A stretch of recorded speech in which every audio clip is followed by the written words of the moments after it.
amigos e irmãos do Ideal Espírita. É uma alegria muito grande estar aqui nessa semana, hoje iniciando a semana Dona Nina, esse espírito que todos nós aprendemos a admirar pelo trabalho, pela simplicidade e pela persistência. Lembrando do outro grande homenageado desta semana, Bezerra de Menezes, considerado Kardec brasileiro, médico dos pobres. E acho que vocês sabem que existe uma grande coincidência entre esses dois espíritos. No dia que desencarnava o Dr. Bezerra de Menezes, no Rio de Janeiro, nascia no mesmo dia em Franca, a Dona Nina. No dia que a Dona Nina desencarnou, era aniversário de nascimento de Bezerra de Menezes. Então não existe coincidência, esses espíritos devem ter um trabalho comum. Nosso abraço a eles, nosso agradecimento pelo exemplo e pela persistência como discípulos fiéis do Cristo Jesus. Há mais de 100 anos, numa universidade da Inglaterra, Oxford, alguns alunos iam ser submetidos à prova de religião, adolescentes. E como era comum, como era prático naquela época, cada aluno chegava em frente à banca examinadora, era entregue uma folha de papel e se pedia que cada um fizesse um comentário sobre alguma parte das Sagradas Escrituras. Aproxima-se da banca um jovem de olhos azuis muito brilhantes e o professor entrega uma folha e ele pedia que ele fizesse um comentário sobre aquele que se chama o primeiro milagre de Jesus, que é nas bodas de Caná, quando Jesus transforma água em vinho. Então todos os alunos estavam febrilmente escrevendo páginas e páginas sobre aqueles textos que cada um foi dado a escrever, e esses jovens de olhos brilhantes só refletiam e olhavam para cima, pensando no tema, mas nada escreviam. Ao quase terminar o tempo, o professor chega no jovem: você não gostaria de escrever alguma coisa sobre o que lhe foi pedido? O significado espiritual da transformação da água em vinho nas bodas de Caná? Esse jovem, que mais à tarde foi conhecido como Lord Byron, sorriu e escreveu: a água encontrou seu mestre e enrubesceu.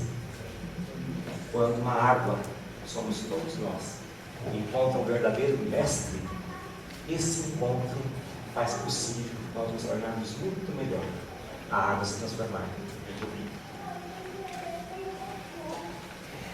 Eurípides Barçanufo, em Sacramento, foi um verdadeiro mestre. A sua importância em nossa região é inegável, mas não é só em nossa região, ele é conhecido no nosso país. Existem inúmeros centros espíritas, asilo de velhos, orfanatos e escolas que homenageiam esse espírito Eurípides Barçanufo por todo o Brasil. Inclusive em países da Europa existem centros espíritas criados por brasileiros que aqui estão, que homenageiam Eurípides Barçanufo. Uma personalidade que se destaca em vários aspectos, mas se sobressai sobretudo o de mestre, ao influenciar positivamente milhares de jovens que tiveram o privilégio da convivência com ele, principalmente os alunos do Colégio Allan Kardec, fundado por Eurípides Barçanufo em Sacramento. Esse colégio Allan Kardec, fundado em 31 de janeiro de 1907, tinha características inovadoras para a época e até hoje. Era um colégio misto de meninos e meninas, quando era prática, colégios apenas femininos ou apenas de meninas. Havia ausência de punição, os alunos não eram punidos como era comum nas demais escolas. A avaliação era pelo desempenho completo do aluno, não era só pelas provas de final de ano. Existiam aulas de educação física, aulas de astronomia, aulas práticas junto à natureza, observação dos astros, uma pequena luneta que Eurípides tinha, e as aulas de evangelização que era dada por ele todas as quartas-feiras a todos os alunos. Esse colégio teve, durante os anos que funcionou, com Eurípides como diretor e um de seus professores, uma importância muito grande, não só para a cidade de Sacramento, por toda esta região. Quando o discípulo está pronto, o mestre aparece. Dentre as centenas, talvez milhares de crianças e jovens, educadas por Euripides no colégio Allan Kardec, alguns se destacaram, posteriormente, por dar continuidade de alguma forma ao trabalho do mestre, desenvolvido ali em Sacramento. Tomás do Melino, sem dúvida, foi um deles. Nasceu em Delfinópolis, Minas Gerais, antigo Espírito Santo da Forquilha, em um arraialzinho à beira da Serra da Canastra, no dia 6 de outubro de 1901. Filho de um pai que era neto de um italiano, depois seu pai que se casou com uma jovem da terra, tiveram 4 filhos e Tomás era o mais jovem. A família tinha uma boa posição para a época. O pai era fazendeiro, a melhor casa do local era a deles, a única que tinha iluminação a gás naquele tempo, no começo do século passado. E o pai tinha sido superintendente no arraialzinho e hoje corresponde à posição de prefeito. E desde essa época, os pais já eram espíritas. Aos 3 anos, perde o pai. E aos 6 anos, também a mãe desencarna. Ficaram as 4 crianças morando com a avó materna, que era a avó Candinha, de quem as crianças guardavam uma agradável lembrança da vovó. Mas antes do falecimento da mãe, prevendo que iria desencarnar, a mãe solicita ao tutor das crianças, o tio paterno José Gonçalves Novelino, conhecido como José Davi, pai da Corina Novelino, que na sua ausência não gostaria que os filhos ficassem ali naquele arraialzinho. Ela sonhava alguma coisa mais para os seus filhos. E como ela recebia uma revistinha que vinha de São Paulo, da dona Anália Franco, uma grande educadora, e ela tinha uma revista, a revista das jovens, que era distribuída para o Brasil inteiro. Então a mãe deles recebia essa revista, ela ficou entusiasmada com o trabalho de Anália Franco. E o dia da sua ausência, ela gostaria que os filhos fossem mandados para São Paulo para estudar com a dona Anália Franco. O tio tutor, após 6 meses do falecimento da mãe, os encaminhou a São Paulo, onde ficaram no orfanato para crianças, Dona Anália Franco. Os 2 irmãos mais novos, Tomás e Nestor, por 5 anos, e as irmãs ficaram por 10 anos. Apesar de ter sido uma época de muito sofrimento para as crianças, porque a Dona Anália estava passando um período de muita dificuldade financeira, então as crianças passavam necessidade, até chegou a passar até fome ali nesse orfanato. Foi muito positivo nessa época. A presença marcante dessa grande educadora, Anália Franco, os métodos pedagógicos que a mesma aplicava, até as canções que ela compunha e mostrava para as crianças, que Tomás cantava até o final de sua existência, as canções compostas por Dona Anália Franco. Aos 12 anos de idade, Tomás e seu irmão retornaram a Delfinópolis, onde permaneceram por 2 anos estudando com um mestre-escola, o Sr. Dutra. Aos 14 anos, o tio tornou a meninos: aqui vocês não têm mais nada que aprender. Vou os encaminhar para Sacramento, para estudarem no Colégio Allan Kardec, fundado e dirigido por Euripides Barçalão. Aí encontra Tomás, o primeiro encontro que eles tiveram assim que chegaram em Sacramento. Foram apresentados por Euripides, ele estava acabando de dar aulas. Aí Euripides: de onde vocês são? Nós somos de Delfinópolis. Eu nunca estive na sua terra fisicamente, mas eu já fui lá espiritualmente. E começa a contar com os meninos.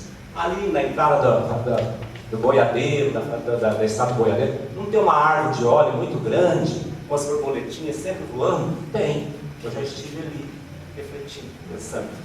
Mais adiante, não tem uma rua que tem um nome feio e riu, ironicamente, né? Maliciosamente. Os meninos realmente têm. Essa rua era o seguinte: os fazendeiros traziam porcos magros das fazendas para ali serem revendidos, né? E esses porcos ficavam ali na rua durante semanas, emporcalhando. Então o pessoal falou: olha, é a rua das fezes de porco. Só que eles falavam o nome popular. Então, eu estou mostrando já, né, a sua fantástica mediunidade, né? Eles deles, principalmente. Mas quis conhecer o que os meninos já sabiam.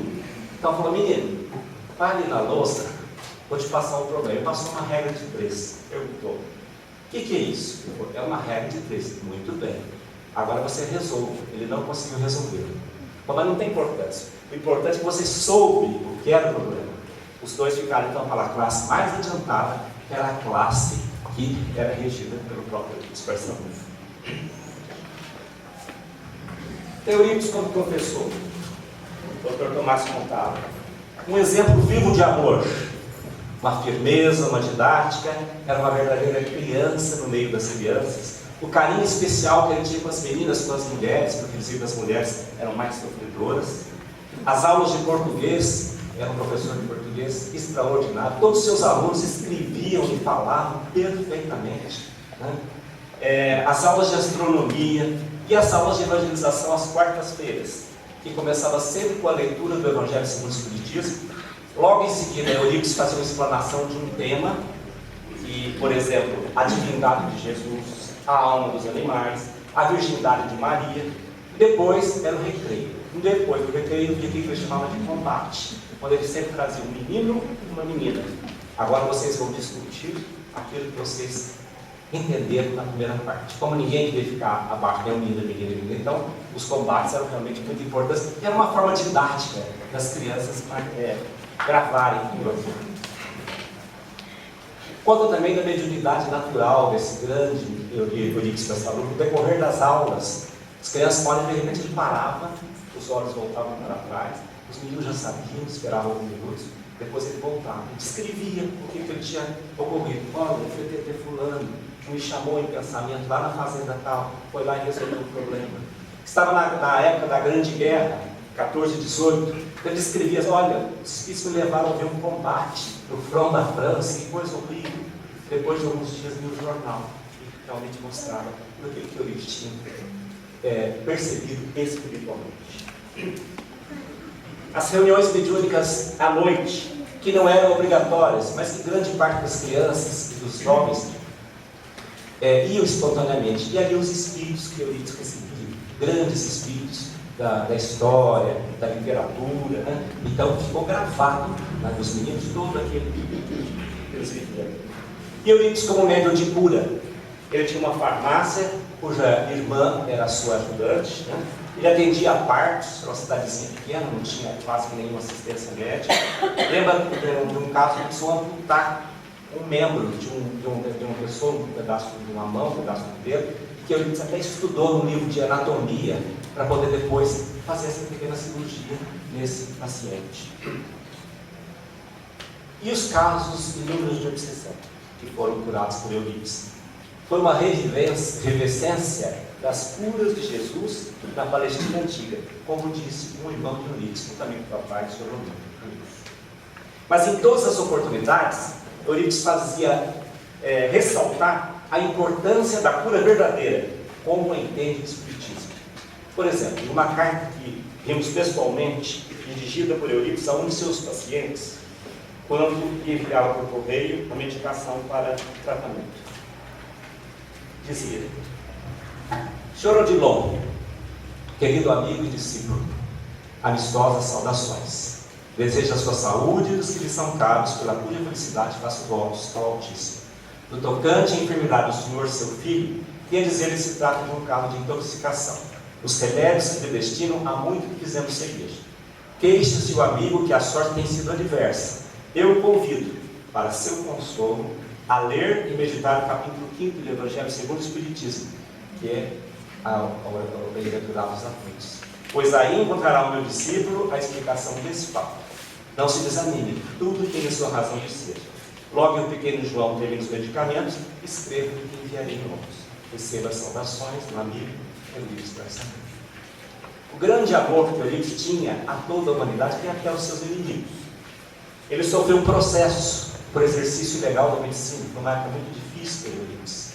E ele sabia que ele poderia ser preso, que ele poderia terminar tudo. E alguns dos seus amigos não se conformavam de tudo isso, de pessoas sendo inimigas, de pessoas trazendo grandes transtornos na vida de Eurípides. E alguns dos seus amigos falaram: Eurípides, por favor, deixa eu dar uma lição naquele fulano de lá.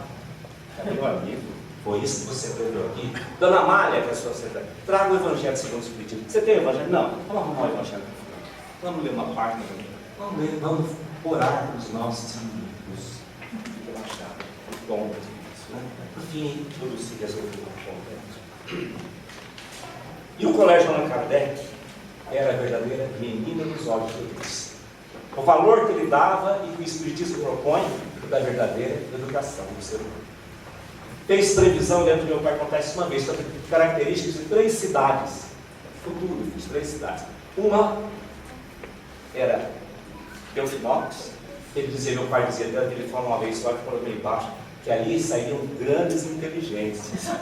Uma cidadezinha desse tamanho, praticamente quase desapareceu há poucos anos atrás, agora voltou. Mas ali você vê grandes pessoas em várias partes do Brasil, na medicina, por exemplo, na oncologia, que é uma coisa, hoje o sistema de medicina tem grandes professores que vieram de Delfinópolis. Então, essa previsão de origem. Para Franca, dizia que Franca iria se destacar do movimento espírita. E basta ver que nós temos mais de 80 centros espíritas em Franca. Eu não lembro o que ele falava de sacramento. Isso que eu faço, eu esqueci. Mas o falecimento de Eurípides foi prematuro, aos 38 anos, vítima da gripe espanhola, em 1918. Então aí permaneceram os 2 meninos por 3 anos, só saíram em 1918 com o prematuro desencarne do mestre.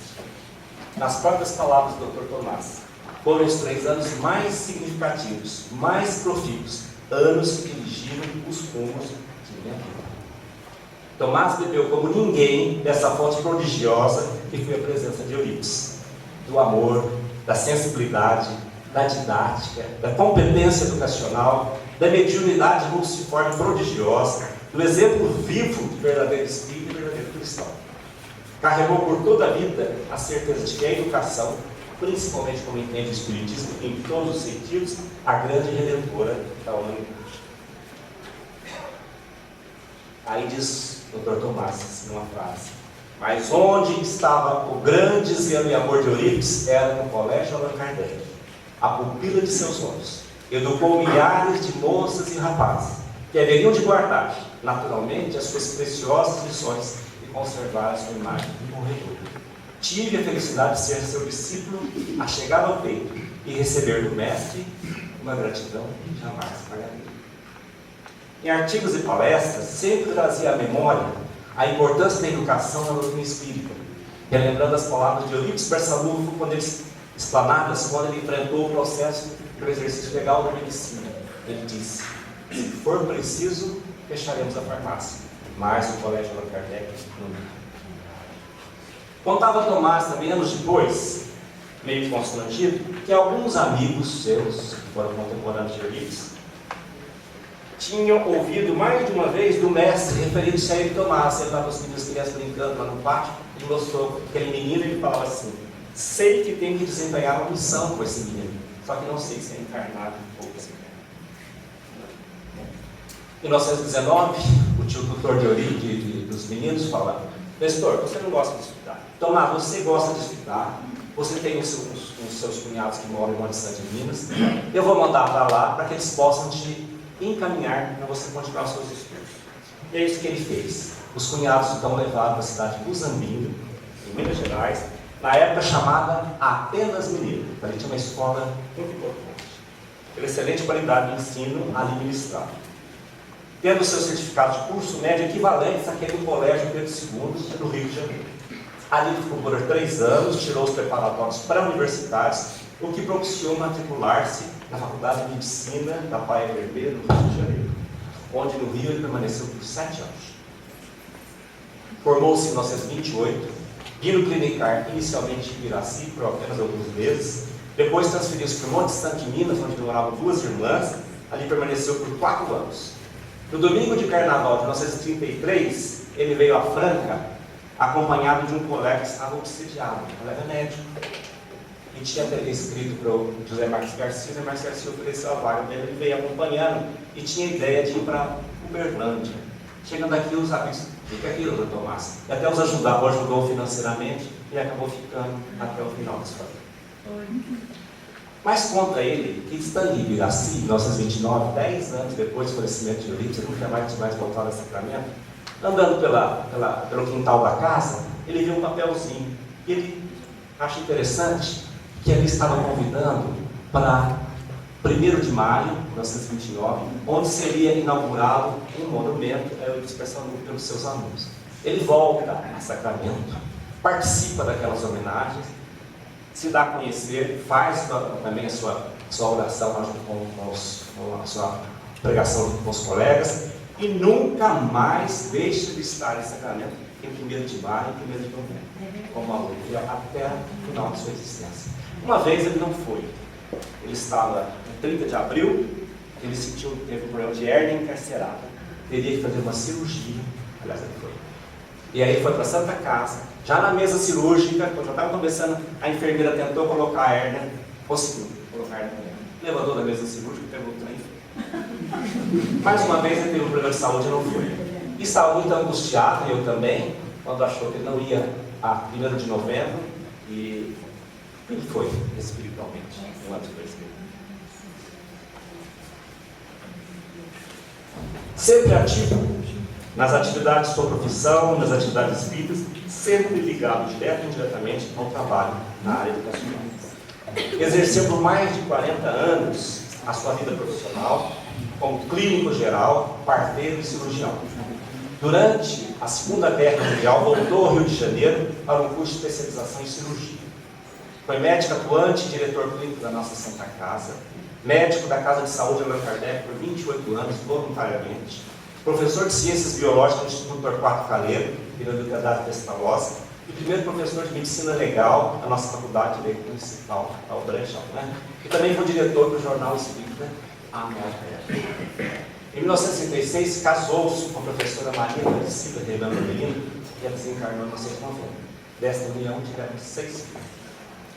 Dona Maria Aparecida nasceu em Cravinhos, em 1914, vivendo a maior parte de sua vida como solteira em Ribeirão, onde formou-se professor em 1932. De família católica, basta ler os nomes dos filhos: Maria Aparecida, Maria Lucia, Sebastião e Geraldo, É isso mesmo, Com aproximadamente 14 anos, adolescente, ela encontrou na sua casa 2 livros que seu pai tinha adquirido como solteiro, porque ele esteve aqui, meu avô, trabalhando na Mogiana. E aqui ele tinha 2 livros que algum espírito deu para ele: o Livro dos Espíritos e o Livro dos Médiuns. Ela, com 14 anos, leu avidamente os 2 livros. E dizia que já ter tido a sensação que já tinha conhecimento de tudo que ela tinha lido. Abraça com entusiasmo a doutrina espírita, sem maiores objeções de seus pais.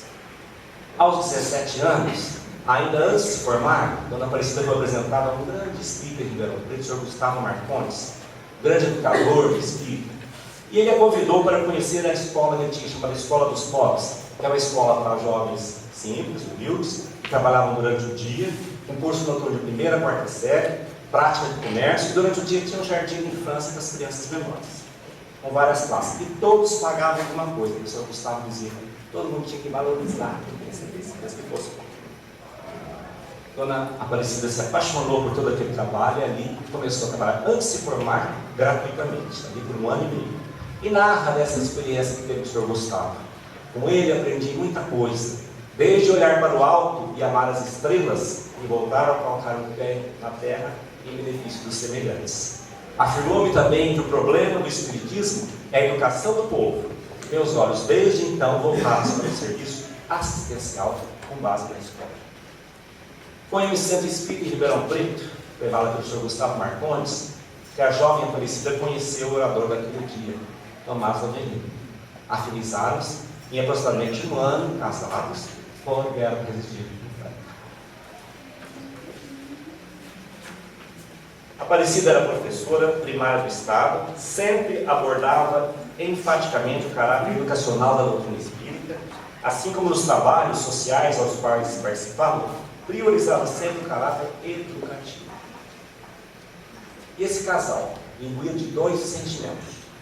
Primeiro, uma profunda convicção que a educação é o verdadeiro meio para a redenção dos homens. E segundo, um sentimento de indignação pela expulsão de um aluno de uma escola leiga de Franca por motivos religiosos. Esse pai do aluno procurou o Dr. Tomás em seu consultório, ele era de Franca, pai, e mostrou uma carta que ele recebeu do diretor da escola, expulsando a criança. E ali na carta dizia o seguinte: não é mais possível a permanência de seu filho em nosso estabelecimento de ensino, visto ele professar a doutrina espírita. Acresce que esse menino também se revelava um tanto rebelde, porque a rebeldia em segundo lugar. E aí o casal, esses 2 sentimentos, resolvem ir à luta. Em 1944, o jovem casal concretiza um sonho já acalentado há muitos anos e funda uma escola em nossa cidade. Ajudado por alunos, por amigos, pela maçonaria, por muita gente, eles vão fundar essa cidade. Ele médico, ela professora. Ele, Tomás Novelino, como vimos, tinha na infância sido aluno por 5 anos no orfanato e escola fundada por Dona Nália Franco, em São Paulo. E na adolescência no Colégio Allan Kardec, em Sacramento, sendo aluno de Eurípides Barçanufo. Na escolha do nome do educandário que estavam iniciando, inspiradamente nomearam-no de Educandário Pestalozzi. Fazendo uma análise retrospectiva, percebemos tratar-se desses dois fundadores do Educandário Pestalozzi de dois espíritos já voltados a longo tempo ao trabalho da educação, tendo sido preparados nos anos anteriores de suas presentes existências para o trabalho que viria depois. Entre setembro de 43, quando eles tiveram conhecimento da carta, e agosto de 44, quando deram início à escola, o casal preparou a nova escola que recebeu, então, por inspiração do Novelino, o nome Escola Pestalozzi, e qual iniciou suas atividades em 1º de agosto de 1944. Característica dessa escola, pequenininha, com todas as dificuldades inerentes à escola que estava iniciando. As palavras de Dona Aparecida. Escola simples e com bom gosto. Falta de auxiliares. Acúmulo de serviços. De dia, uma classe de jardim da infância e outra de admissão ao ginásio. Mais velho conhece a admissão ao ginásio, mais novos não. À noite, curso de alfabetização dos adultos da cidade não tinha nenhum. Para nós, diz ela, a vida se transbordava. De manhã, trabalho na escola do Estado. À tarde, curso de admissão. À noite, curso de alfabetização. Ainda tínhamos na escola o atendimento aos pais, a disciplina e, nos primeiros dias, até a obrigação da faxina. O dinheiro recebido mal dava para os gastos indispensáveis, sem contar o aluguel, que sempre ficou por conta do Novelino. Dois fatos interessantes ocorreram nos primeiros dias dessa escola. Um viajante espírita que visitava a escola relatou ao casal Novelino que havia visto pelo Brasil afora, inclusive no Rio de Janeiro, na época capital do Brasil, ensaios iguais à criação da escola Pestalozzi, que, no entanto, todos haviam fracassado. E o bispo de Ribeirão Preto, em visita a Franca, durante a missa dominical no Colégio Nossa Senhora de Lourdes, aconselhou os pais que não colocassem seus filhos na escola Pestalozzi. Diz então Dona Aparecida, lembrando dessas dificuldades: a boa vontade serviu de âncora aos amigos espirituais. A plantinha terra transformou-se, com o passar do ano, em árvore frondosa e útil. O objetivo maior da instituição está muito explicado também pela Dona Aparecida, no discurso que pronunciou quando o lançamento da pedra fundamental do edifício da Escola Pestalozzi, lá na rua José Marques Garcia, em janeiro de 46, exatamente 200 anos de nascimento de João Henrique Pestalozzi, o grande educador dos bichos. Dizia ela: sabemos somente que o educandário primará por ser livre e fazer homens e mulheres livres, criaturas ciosas de sua liberdade, amantes do bem, do trabalho, da atividade, da evolução, e não seres modorrentos, que muito embora consigam às vezes grande cultura, a fazem simplesmente acumulada na memória. O educandário porfiará por lapidar em seus alunos intelecto e coração, aprimorando-lhes razão e sentimento. Assim será o programa do Educandário Pestalozzi. Se fosse possível, proporíamos que abaixo do nome que lhe foi dado, se acrescentasse o subtítulo: Casa da Liberdade. E nada mais precisamos dizer, já que a lídima verdadeira é o sumo bem que se pode desejar aqui à vida. Nesse mesmo ano, 1946, o casal, tendo visitado o Rio de Janeiro e Belo Horizonte, resolve ir até a cidade de Pedro Leopoldo conhecer o médium Chico Xavier. Chegando lá, encontram o Chico Xavier no correio. E após a apresentação, comunicam ao mesmo a respeito do desenvolvimento do projeto. Já levava a planta do prédio a ser construído, mostrando toda a prova, com todo aquele entusiasmo, né, que era ele capaz disso. Chico então os convida a participar da reunião espírita aquela noite, quando espontaneamente recebe uma mensagem de Eurípides, endereçada à casa. Meu caro Novelino, que Deus te abençoe junto à companheira generosa, confiando-te muita paz no desempenho da tarefa. Ao lado de outros companheiros nossos, venho trazer-te nossa palavra de estímulo e fé. Tem bom ânimo e prossegue. Quantos de nosso grupo de primeira hora descansaram à sombra ventilosa da estrada? A obra da educação cristã no Espiritismo é imensa, meu amigo, e não poderemos fugir da tarefa confiada às nossas mãos. Não iniciamos o nosso trabalho em perquisições áridas da ciência do mundo, nem estabelecemos compromisso com a investigação doentia da negação sistemática. O Espiritismo para nós tem sido um compromisso divino. Com alegria, verifico os teus propósitos de semear com o coração, para que o vaso de nossas almas possa receber aquela água de vida eterna. No íntimo do coração, guardo as minhas vibrações de reconhecimento e paz, com as minhas preces ao Senhor, pela sua segurança espiritual nas edificações terrestres. Euripides Barcelona. Essa mensagem de Euripides confiou ao casal uma força enorme, que os auxiliou sobremaneira a enfrentar as lutas extremamente árduas que viriam de Deus. Nesse período ocorreu um episódio interessante. O projeto pronto, era um projeto enorme, eles já tinham comprado com recursos próprios uma chácara, que é onde está a escola inicial. Só que é um projeto muito grande e eles não tinham recursos para isso. Então um amigo de Uberaba falou: doutor, vem aqui Uberaba, o que eu vou fazer dele aqui? O senhor Afrânio Azevedo, muito rico. E esse senhor não conseguiu estudar. Então, ele sempre tem ajudado muito as entidades que têm trabalhado na parte educacional. As que as freiras, ele deu um grande dinheiro para as freiras. Vem aqui que eu vou apresentar para o seu Afrânio. E ele foi. Então apresentou para o seu Afrânio, o seu Afrânio estava num bar muito feliz, porque tinha vindo da Santa Casa e seus dois filhos tinham sido atropelados. Ele tinha vindo dizendo que o médico dizia que os meninos estavam fora de vida. Então, ele apresentou todo o trabalho da escola e mostrou tudo isso. O seu Afrânio falou assim: 2 pontos de resto para começar. Aí o amigo dele: olha, doutor, tudo que o seu Afrânio fala, ele compra. Então ele fez a Franca, contratou pedreiros, comprou um mundo de coisas para começar toda a obra, né? Começou tudo isso. 2 meses de trabalho depois, o gado Zebu foi lá embaixo. O seu Afrânio perdeu tudo que tinha, não pôde cumprir. Mas quando estava quente na chuva, para molhar, eles não desistiram. Ajudados por amigos, fazendo quermesses, fazendo rifas de automóveis, eles foram devagarzinho conseguindo, até que 4 anos depois a escola estava pronta.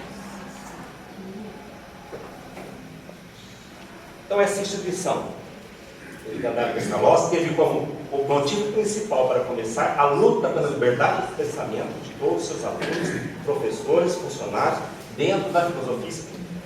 Então vejamos agora as palavras do Dr. Tomás de Aquino no artigo que escreveu na Nova Era de 1947, dizendo a história.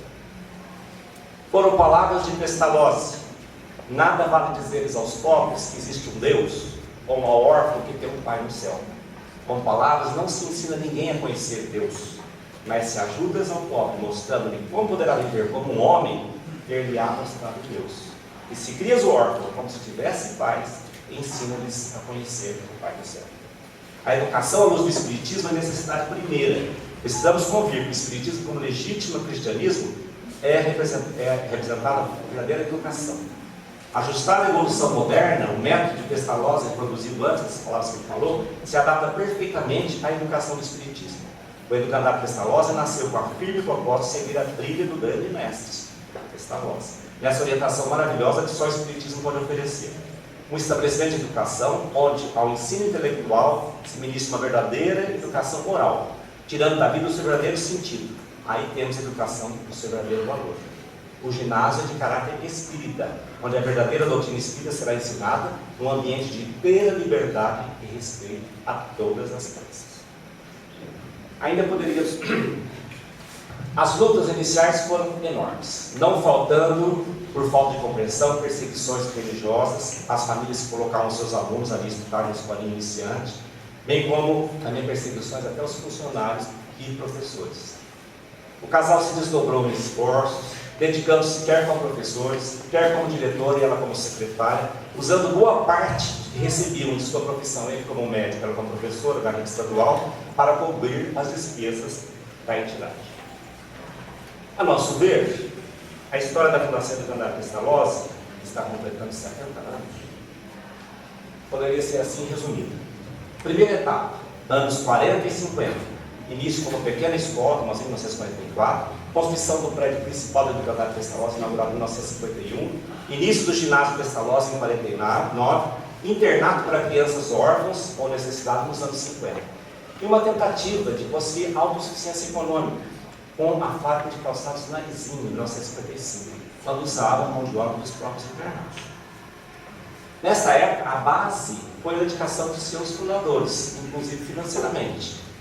Nós vimos a primeira mensagem desse grupo como incentivou o casal.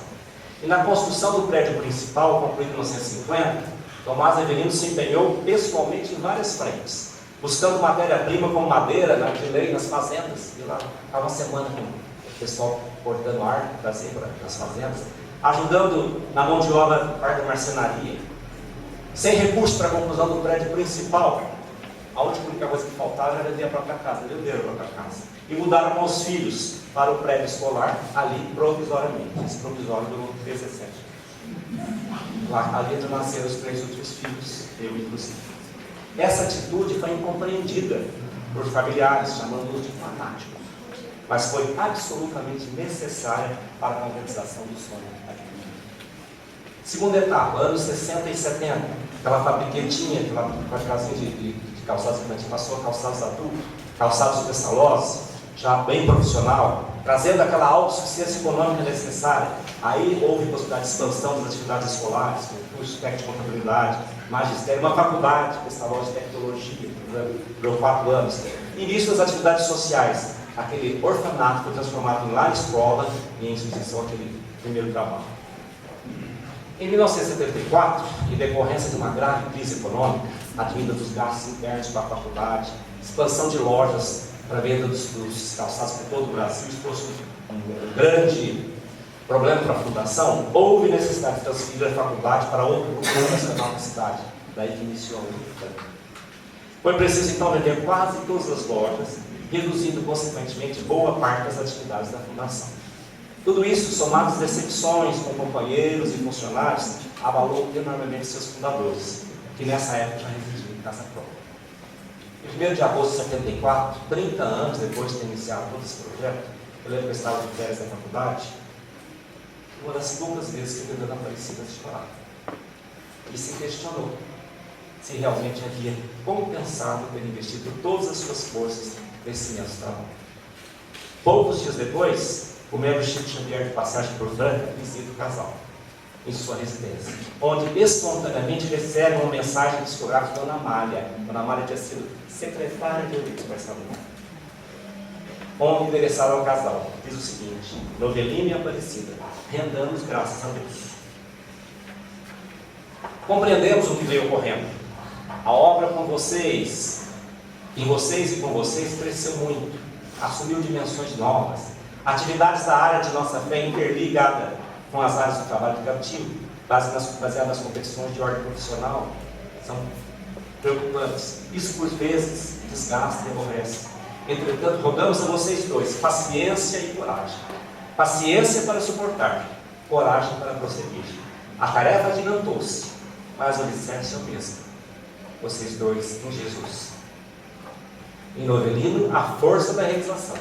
Em Cida, o sentimento que lhe assegura a estabilidade. Vocês deveriam construir um reino inovador a Jesus, com a fé e a cultura, coração e cérebro integrados pelo trabalho a se garantir com a preciosa autossuficiência, e fizeram esse reino. O Pestalozzi é o castelo do passado, hoje convertido em oficinas e templo, homenageando a humanidade em Cristo, por um mundo muito melhor. Natural que manter seja muito mais difícil que inaugurar. Novelino amigo, nosso orito está a posto. Não temas, guardemos serenidade e sejamos certos que o apoio divino não nos faltará. E não vão ter. As coisas vão se resolver. Terceira etapa, anos 80 e 90, nova expansão das atividades escolares, 2 novas unidades no município, implantação de uma escola e uma fábrica de calçados em Sacramento, onde também o Dr. Tomás queria ajudar as obras sociais ali, questão de Limapurina, né? E todos aqueles trabalhadores ali. Uma fazenda Pestalozzi, onde ele construiu um grande observatório astronômico, que deu o nome de Eurico Barçalona. Durante vários anos, o Tomás Avelino trabalhou ali diariamente, idealizando e acompanhando as construções da propriedade, inclusive a instalação do Grande Observatório Astronômico. No final dos anos 80, início dos anos 90, instalou-se nova dificuldade econômica para a Fundação. Aí decorrente das dificuldades para a indústria exportadora do Brasil, em especial para o setor consagrista. Acresce isso tudo do alto custo social que a Fundação arcava e a precária administração administrativa para toda essa grande estrutura.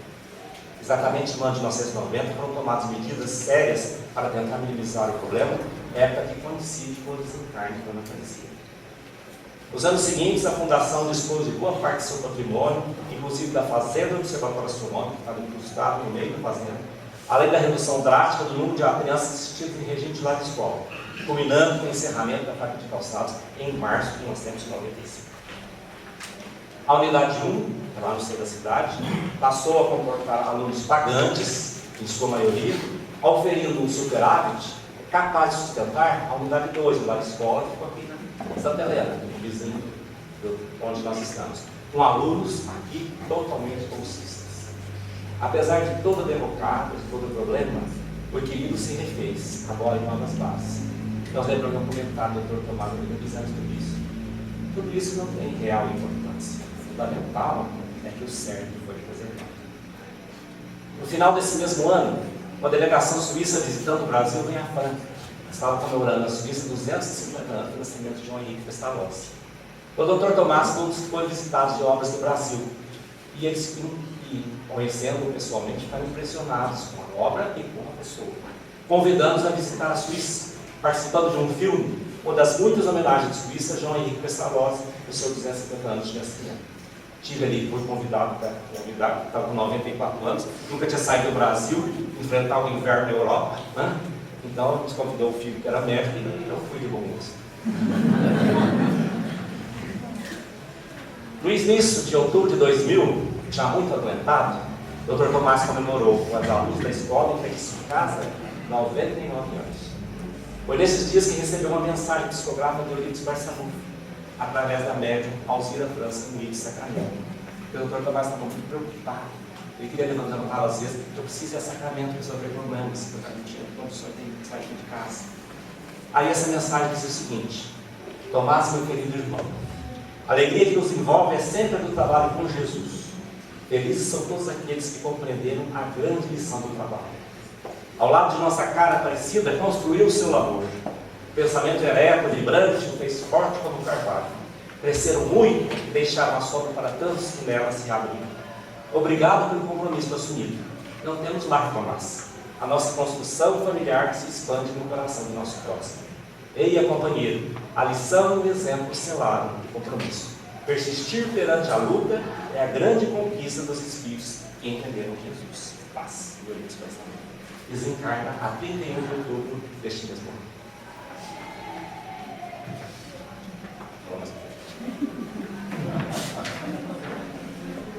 Curiosidades dessa personalidade, Tomás Oliveira.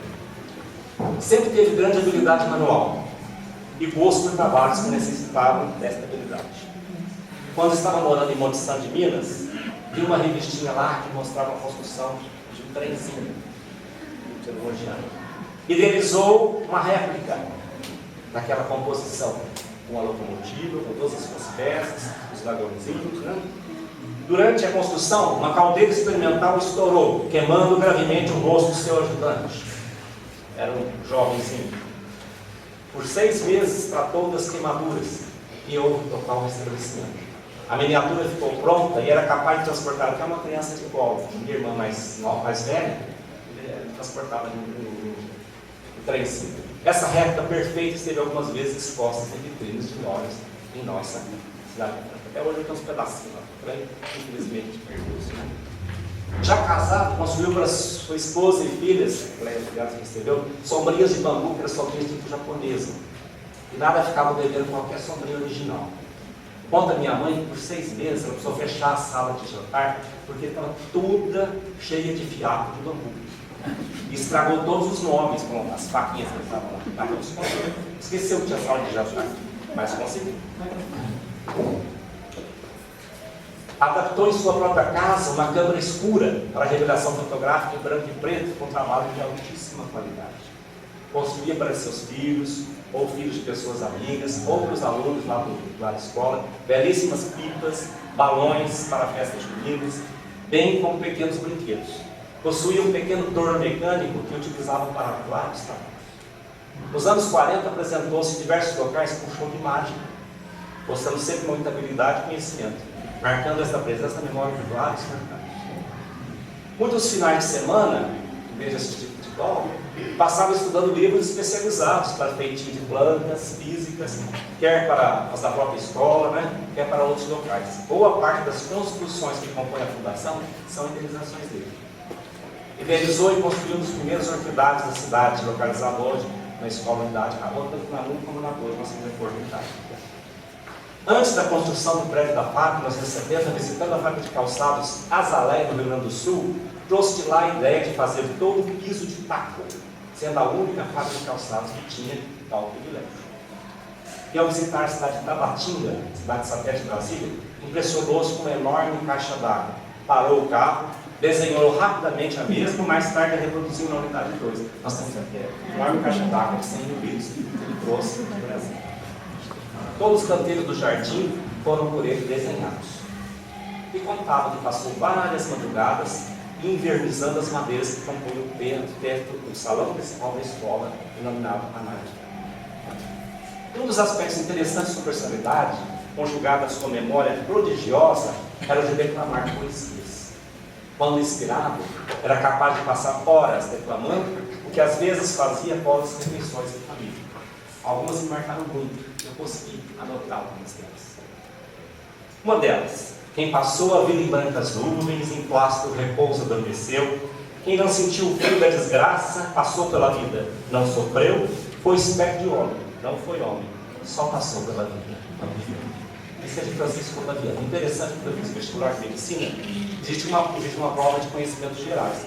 E caiu exatamente essa, perguntava o autor. Uma das poucas pessoas que consegui lembrar. Ouvi. Um outro autor, maranhense, de Costa e Silva, que é um autor que era alcoólatra e acabou morrendo de alcoolismo, escreveu uma poesia muito interessante que se chama Moenda. E quando ele descreve os engenhos, as fazendas antigas, né, trocadas ali por todo o boi, e descreve isso de uma maneira muito poética. Ele diz o seguinte: na remansosa paz da rústica fazenda, a luz quente do sol e a fria luz do luar, vive como espiar uma chuva tremenda, o engenho de madeira a gemer, a chorar. Ringe, range, qualquer a rígida moenda, ringindo e rangendo a cana triturar, parece que tem alma, adivinha e desvenda, a ruína, a dor e o mal, vai talvez causar. Ouvido pelos bois tardos e sonolentos, geme como inspirar em dorios lamentos, as desgraças por vir, sabe todas de cor. Ai dos seus tristes ai moenda arrependida, álcool para esquecer os problemas da vida, e causar, sabe Deus, um problema maior. E gostava muito das poesias de Cornélio Pires, que é Cornélio Pires era espírita, um grande poeta que colocou caipira no seu auge, né? Era um poeta caipira. Ele esteve por Franca, esteve visitando Casal Novelino e Clélia por isso. E um que ele gostava muito, que descreve perfeitamente uma cena da roça. Um rancho de sapé, o sol declina, num banco, uma cabeça de repolho. Uma peneira no colo, em afirmina, carne feijão para botar de molho. A cambraia, uma vaca pequenina, esburga no terreiro um restolho. Um galo cisca, chora uma menina, com a mão direita suja, escreve um olho. O timbo que o chiqueiro desesterca, desentala no leitão do vão da cerca, enquanto o dito numa viola chora. A sombra do casebre já se alonga, tine, retine, ao longe uma araponga, e há uma brasa de sol pegando fora. E uma que ele gostava e lia com imenso prazer, que se chama Paixão de Caboclo, também de Cornélio Pires. Ai, seu moço, eu só queria para minha felicidade um bom fandango por dia e um pala de qualidade. Porva, espingarda e cutia, um facão falar a verdade, e uma viola de harmonia para chorar minha saudade. Um ranchinho à beira d'água, vara de anzol, boca mágoa, pinga boa, bom café, fumo forte de sobejo, e para completar meus desejos, cavalo bom e bonito. Concluindo essa história, gostaria de recordar duas classes significativas do casal fundador da Fundação Educandária Pestalozzi. A primeira de Dona Aparecida, quando no início de toda a empreitada, mostrando o espírito de luta e entusiasmo que estava incluído. Diz ela: sempre sentimos que se há um trabalho digno de ofertar as nossas forças e nossos sofrimentos, é o trabalho da educação.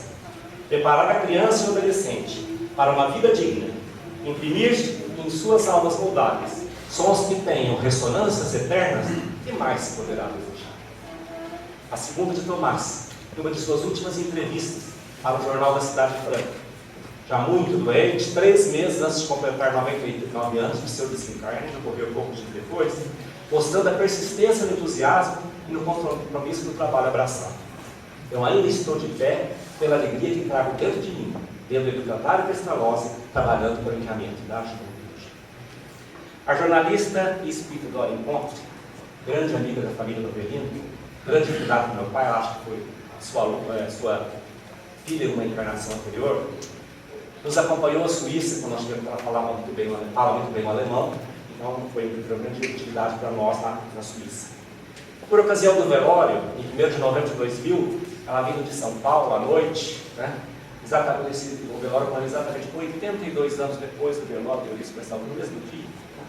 Essa jornalista escreveu uma poesia e pediu-nos autorização para ler essa homenagem no velório, que, a meu ver, retrata bem toda a sua existência. Nosso Tomás Novelino, aqui estão amigos teus, familiares, companheiros, a dizer-te breve adeus. Embebemos nossas preces já no sabor da saudade, que elas possam te alcançar às margens da eternidade. Podemos quase enxergar as festas hoje em além, pois às margens da outra vida chegou o nome de bem. Eurípides, Pestalozzi, acolhem-te emocionados. És o filho que cumpriu os compromissos traçados. Órfão desde pequenino, depois tiveste a missão de dar a outras crianças lar, amor e educação. Médico sempre correto, nobre pai e educador, tão bem cuidavas da infância como amavas uma flor. Nem santo, nem super-homem, humano como ninguém, mas como nos manda o Evangelho, foste sim, homem de bem. Tarefeiro consciente de uma nova educação, Espíritos me propõe para o mundo em ascensão. E Dona Mária de Soríptes, percebeste a boa herança, cultivando com empenho o coração da criança. Também sofreste os fracassos, dos que nutrem ideais, mas nunca deixaste a luta, com força e fé sempre iguais. Para nós que aqui ficamos neste conturbado tempo, siga nosso amor contigo, fique em nós o teu exemplo. Nosso querido doutor, aqui estamos, irmãos teus, que sigas coberto de luz, abençoado por Deus. Obrigado.